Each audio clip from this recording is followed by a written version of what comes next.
एक नदी के किनारे जामुन का एक बड़ा पेड़ था। उसी पेड़ पर एक समझदार और चालाक बंदर रहता था। पेड़ पर ढेर सारे मीठे जामुन लगते थे। बंदर रोज मजे से जामुन खाता और खुश रहता था। उसी नदी में एक मगरमच्छ अपनी पत्नी के साथ रहता था। एक दिन मगरमच्छ नदी के किनारे आया। बंदर ने उसे प्यार से जामुन खिलाए। जामुन इतने स्वादिष्ट थे कि मगरमच्छ रोज आने लगा। धीरे धीरे बंदर और मगरमच्छ की गहरी दोस्ती हो गई।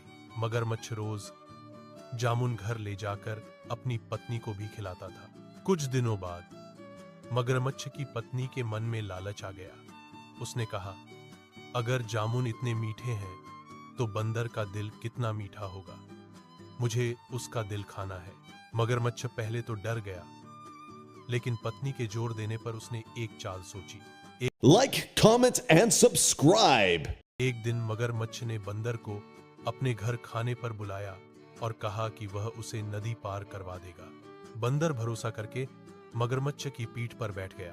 नदी के बीच पहुंचकर मगरमच्छ रुक गया और बोला, मेरी पत्नी तुम्हारा दिल खाना चाहती है।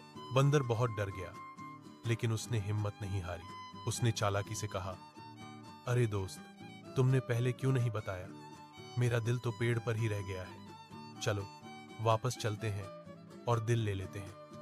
मगरमच्छ उसकी बातों में आ गया और वापस पेड़ के पास आ गया। जैसे ही किनारा आया, बंदर फुर्ती से पेड़ पर चढ़ गया और बोला, बिना दिल के कोई जीव जिंदा नहीं रह सकता।